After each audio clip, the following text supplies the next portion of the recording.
Hello there, very good afternoon. Teachers engage in a strike action by refraining from attending online classes. Teachers to be inoculated from today. Plans are underway to open schools methodically from next month. Preparations are underway to provide Nadu and Kakulu rice below 100 rupees for 3 years. Now those stories in detail.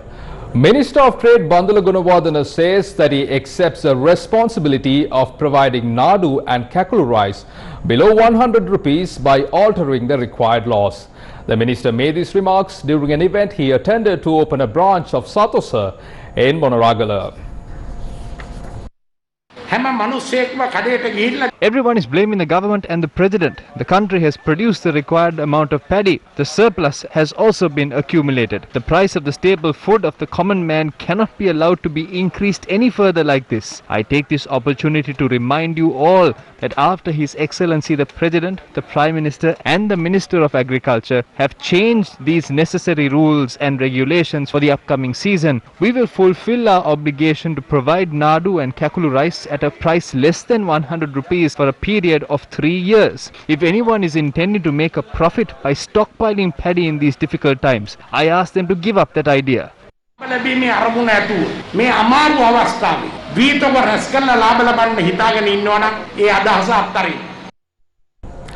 A heated situation was reported near the Agrarian Centre in Ratmalwatta in Balangoda after a group of farmers gathered in the area following information received that fertilizer is available at the Agrarian Centre.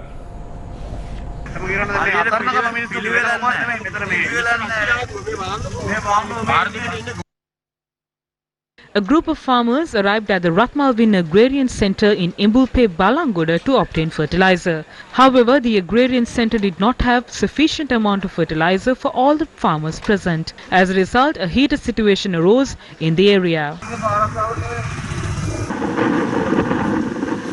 180 tokens were issued for the farmers to obtain fertilizer. However, the farmers claimed that they only received half of the required amount. The agriculture officer at the Ratmalvin Agrarian Centre said he took measures to issue half of the required fertilizer to farmers as a result of limited stocks. Meanwhile, a farmer has commenced a protest atop the bus stand in Pemadua Junction attached to Mahavilachia Divisional Secretariat. Our correspondent said he has commenced the protest requesting a solution for the fertilizer issue and the suppression of the voice of leaders of the farming community.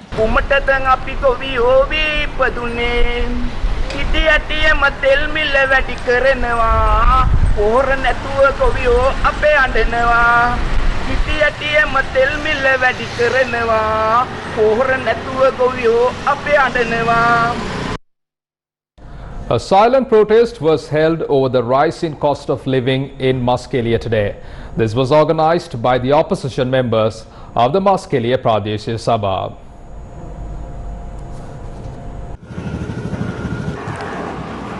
The protesters wore black bands.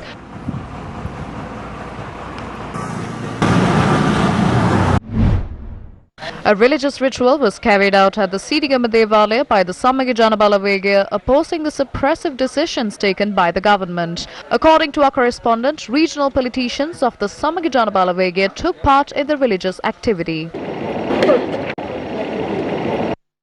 Meanwhile, principals and teachers have dropped out of online teaching today. This measure was taken against the fact that people are being subject to undergo quarantine despite being granted bail by the court. Accordingly, principals and teachers withdrew from online teaching from 6 this morning. Children who are unable to go to school due to the COVID-19 pandemic have been climbing atop trees and mountains daily for the past few weeks in search of mobile phone coverage for online education. Starting today, these children will have to temporarily abandon their search for mobile phone signal to continue their studies. Leader of the indigenous community, Uruvarge Vanila Atto, stated that it is unjust to quarantine teachers forcefully. We hear our children are working hard, hiking mountains during the rain. They have to face many hardships as several protests were held. Protesters were taken to quarantine centers. Teachers are taken to quarantine centers. If the President and the Prime Minister could discuss and provide a solution to this issue, the future of these children would be positive. වැඩපොජ්ජ මන්තු කරනවා නම් වැඩි තැනින් හොඳමයි කියන එකම මේ ඇත්තෝ හිටලානවා. අකුරු කරන්න සිග්නල් හොයන ළමුන්ට ඔන්ලයින් වෙහෙස නිවන ඔන් එයා පාඩම් මාලාව ගම්මැද්ද තක්සලාව සාමාන්‍ය පෙළ පහ ශිෂ්‍යත්ව පාඩම් සිංහල වගේම දෙමළ පසින් TV1 හා ශක්ති TV ඔස්සේ ඔබට පිළිගන්වන්නේ සතුටින්. Meanwhile, Minister of Education G.L. Piri says that plans are underway to open schools methodically from next month. Online education is a vital tool during these difficult times. However, I do agree that learning online is not as enjoyable as learning in a physical classroom. There are certain differences. Schools cannot be kept closed like this for too long. We are planning to take the first step in this regard by next month in order to reopen the schools.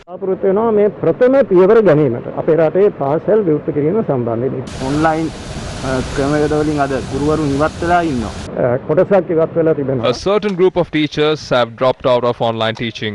However, schools will resume as usual once the vaccination drive is complete. Meanwhile, children across the country continue to face difficulties in obtaining online education. School children in Rangala, Gonagala, Kandy are facing hardships in finding mobile phone reception for online education. Online education of these children have been hampered due to the lack of facilities. Parents, battered by the pandemic, work hard day in and day out to educate their children. The only request of these students is for better facilities to engage in their academic activities. Shifting your attention to vaccination drive in Sri Lanka, a consignment of 27,000 doses of Pfizer vaccine manufactured in the United States arrived in the country today. This is the second consignment of the Pfizer vaccine that Sri Lanka received.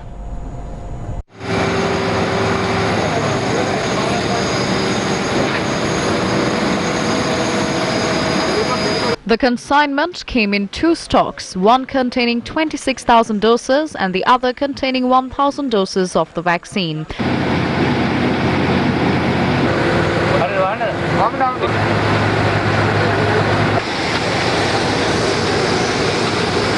This is the manner in which the consignment was brought to the National Blood Centre in Narahimpita, where it will be stored at a temperature of -70 degrees Celsius. State Minister Channa Jayasumana said the Pfizer vaccine will be used to inoculate the residents of the Mannar district. The 26,000 doses of the Pfizer vaccine that was previously received was administered to the residents of Mannar and the students who are expecting to travel overseas for higher studies.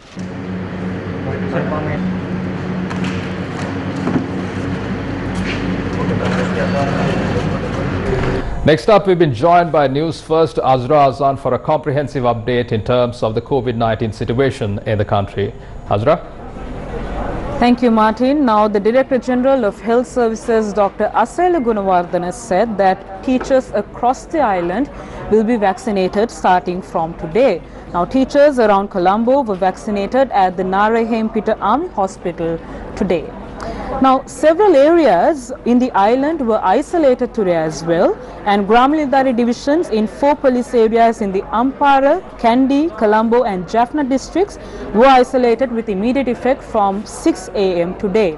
Kardiyanawatha village under the Tumbovila North Gramilidari division attached to the Piliyandala police jurisdiction. Vihara Lane, Vihara Mawatha, Kapparapalli areas under the Suduhumpala West attached to the Kandy police jurisdiction, and section of the Suduhumpala housing complex, section of the Polwatha road and Kovilwatha area were isolated today. A section of the Potuvil 13 Gramildari division attached to the Kalmune police jurisdiction in Ampara, Vadamarach North in the Point Pedro police jurisdiction in Jaffna were isolated effective from 6 a.m. today. Now, Rasnagapura in Kurunagala, 2 sections of the Nura Elia and Navalpite police jurisdiction were also isolated from 6 a.m. today. Now, how are the provincial travel restrictions being implemented? Police spokesperson, senior DIG, attorney at law Ajit Rohana, speaking to media, had this to say. The provincial travel restrictions remain. Only the members of essential services are allowed to travel between provinces. In case of a death of a close relative or for treatment purposes, people are allowed to travel between provinces. 5,421 people were inspected in 3,914 vehicles at 13 entry and exit points of the Western Province. 125 people who made attempts to violate the travel restrictions were advised and turned back.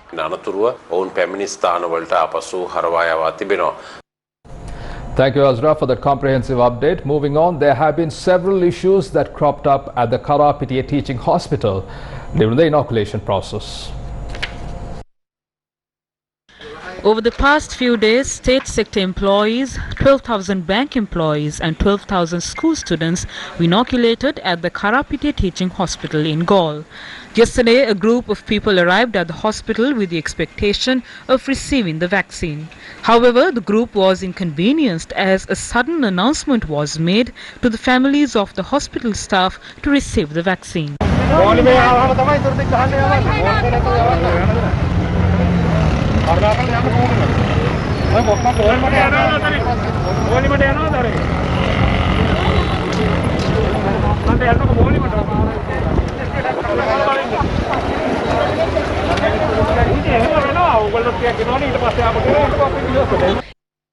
However, the families of the hospital staff said that they were informed to arrive at the hospital to receive the vaccine. We have been staying in the queue for the past 4 hours. Everyone is receiving the vaccine and we are not. This is unfair. We were asked to come here by 12:30. There were 20 that were called. We are here. However, we are not allowed to enter. There is another group inside and they are not vaccinating them either. The police do not even look at the letter. There is no point of talking. Subsequently, the group that arrived yesterday left with the expectation of receiving the vaccine today. However, our correspondent noted the families of the hospital staff were being inoculated today.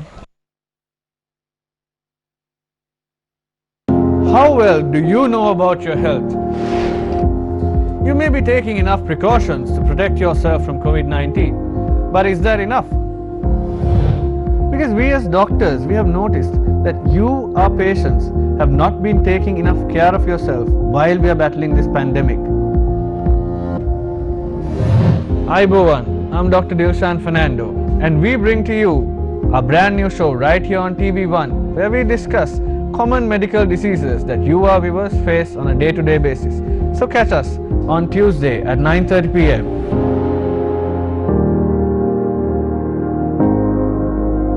A look back at the strike launched by the principals and teachers. Now, Minister of Public Security Rear Admiral Sarath Weerasekara spoke about the strike action launched by the teachers. The teachers were arrested for violating the rules and regulations and were directed to quarantine upon the advice from the health officials. So I asked the teachers as to why they would jeopardize the education of children. Therefore, I request the teachers to stop this strike and come to a conclusion by discussing their concerns.